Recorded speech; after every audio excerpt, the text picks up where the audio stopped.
Well, thank you very much. My fellow Americans, I greet you this morning from the White House to announce a major breakthrough toward achieving a better future for Syria and for the Middle East. It's been a long time. Over the last 5 days, you have seen that a ceasefire that we established along Syria's border has held, and it's held very well, beyond most expectations. Early this morning, the government of Turkey informed my administration that they would be stopping combat and their offensive in Syria and making the ceasefire permanent, and it will indeed be permanent. However, you would also define the word permanent in that part of the world as somewhat questionable. We all understand that, but I do believe it will be permanent. I've therefore instructed the Secretary of the Treasury to lift all sanctions imposed on October 14th in response to Turkey's original offensive moves against the Kurds in Syria's northeast border region. So the sanctions will be lifted unless something happens that we're not happy with. This was an outcome created by us, the United States, and nobody else, no other nation. Very simple. And we're willing to take blame, and we're also willing to take credit. This is something they've been trying to do for many, many decades. Since then, others have come out to help, and we welcome them to do so. Other countries have stepped forward. They want to help, and we think that's great. The nations in the region must ultimately take on the responsibility of helping Turkey and Syria police their border. We want other nations to get involved. We've secured the oil, and therefore a small number of U.S. troops will remain in the area where they have the oil. And we're going to be protecting it, and we'll be deciding what we're going to do with it in the future. In any event, by the moves that we've made, we are achieving a much more peaceful and stable area between Turkey and Syria, including a 20-mile wide safe zone. An interesting term, safe zone. That's the term we're using. Hopefully, that zone will become safe. Thousands and thousands of people have been killed in that zone over the years. But it's been sought for many, many decades, and I think we have something that's going to be strong and hold up. Turkey, Syria, and all forms of the Kurds have been fighting for centuries.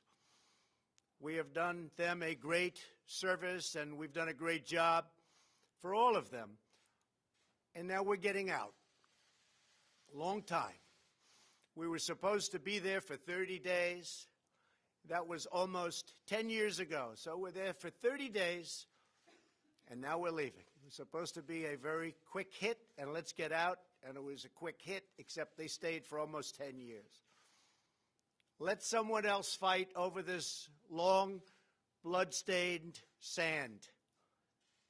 I want to thank Vice President Pence and Secretary of State Pompeo for leading the American delegation so successfully to Turkey several days ago, along with National Security Advisor O'Brien. I want to thank them very much.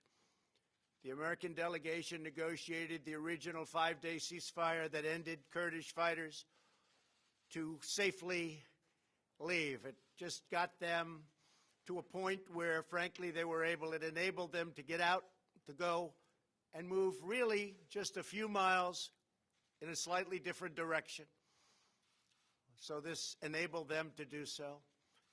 Countless lives are now being saved as a result of our negotiation with Turkey, an outcome reached without spilling one drop of American blood.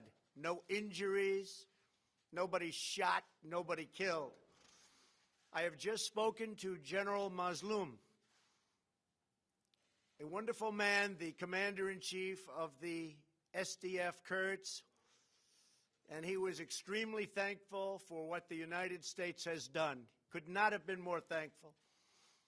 General Mazlum has assured me that ISIS is under very, very strict lock and key, and the detention facilities are being strongly maintained. There were a few that got out, a small number, relatively speaking, and they've been largely recaptured. I'm also sure that he will be issuing his own statement very shortly. We had a great talk, but we've saved the lives of many, many Kurds. He understands that. The war was going to be vicious and probably not very long. And I'm very happy to have been involved in it, as are our Vice President, our Secretary of State, and all of the other people on our team. By getting that ceasefire to stick, we've done something that's very, very special. But by getting the ceasefire after a tremendous amount of really tough war for a very short period of days, that is something very special. Our troops are safe, and the pain and suffering of the three-day fight that occurred was directly responsible for our ability to make an agreement with Turkey and the Kurds that could never have been made without this short-term outburst. Should Turkey fail to honor its obligations, including the protection of religious and ethnic minorities, which I truly believe they will do, we reserve the right to reimpose crippling sanctions, including substantially increased tariffs on steel and all other products coming out of Turkey. We are now an economic powerhouse like never before, and very importantly, like no other. Our economic might is stronger than it's ever been, and our competitors are not doing very well. We also expect Turkey to abide by its commitment regarding ISIS as a backup to the Kurds, watching over them. Should something happen, Turkey is there to grab them. Further, we implore European countries to come and take those fighters that the U.S. captured and bring them back to their countries for incarceration and for trial.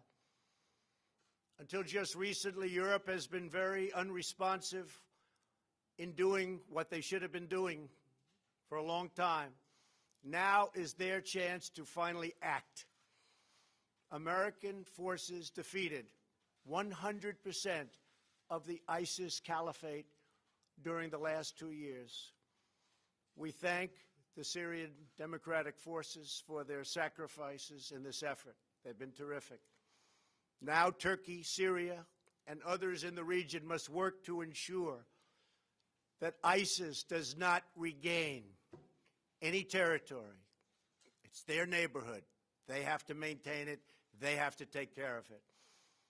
There were some political pundits who responded to Turkey's offensive in Syria by calling for yet another American military intervention. I don't think so. But halting the incursion by military force would have required deploying tens of thousands of American troops against Turkey, a NATO ally, and a country the United States has developed a very good relationship with, including President Erdogan. The same people that I watched and read giving me and the United States advice were the people that I have been watching and reading for many years. They are the ones that got us into the Middle East mess, but never had the vision or the courage to get us out. They just talk. How many Americans must die in the Middle East in the midst of these ancient sectarian and tribal conflicts? After all of the precious blood and treasure America has poured into the deserts of the Middle East, I am committed to pursuing a different course, one that leads to victory for America. Through much work, we have done things that everybody said couldn't be done. Today's announcement validates our course of action with Turkey that only a couple of weeks ago was scorned. And now people are saying, wow, what a great outcome. Congratulations. It's too early to me to be congratulated, but we've done a good job. We've saved a lot of lives. Most importantly, we have avoided another costly military intervention that could have led to disastrous, far-reaching consequences. Many thousands of people could have been killed. The last administration said Assad must go. They could have easily produced that outcome, but they didn't. In fact, they drew a very powerful red line in the sand. You all remember the red line in the sand when children were gassed and killed, but then did not honor their commitment as other children died in the same horrible manner. But I did honor my commitments with 58 Tomahawks. 8 long years after President Obama's ill-fated push at regime change, U.S. troops are still on the ground in Syria. More than 500,000 people are dead, hundreds of thousands are terribly injured, and millions more Syrians are displaced. It really is a nightmare of misery. Across the Middle East, we have seen anguish on a colossal scale. We have spent $8 trillion on wars in the Middle East, never really wanting to win those wars. But after all that money was spent and all those lives lost, the young men and women gravely wounded so many, the Middle East is less safe, less stable, and less secure than before these conflicts began. The same people pushing for these wars are often the ones demanding America open its doors to unlimited migration from war-torn regions, importing the terrorism and the threat of terrorism right to our own shores. But not anymore. My administration understands that immigration security is national security. As a candidate for president, I made clear that we needed a new approach to American foreign policy, one guided not by ideology, but by experience, history, and a realistic understanding of the world. We are building up America's military might like never before, investing $2.5 trillion since my election. But we will not be depleted. We will not happen again. It will not be allowed to happen again, where our military is depleted, fighting in areas of the world where we shouldn't be. When we commit American troops to battle, we must do so only when a vital national interest is at stake. And when we have a clear objective, a plan for victory, and a path out of conflict, that's what we have to have. We need a plan of victory. We will only win. Our whole basis has to be the right plan, and then we will only win. Nobody can beat us. Nobody can beat us. I want to again thank everyone on the American team who helped achieve the ceasefire in Syria, saved so many lives, along with President Erdogan of Turkey, a man I've gotten to know very well, and a man who loves his country. And in his mind, he's doing the right thing for his country. And we may be meeting in the very near future.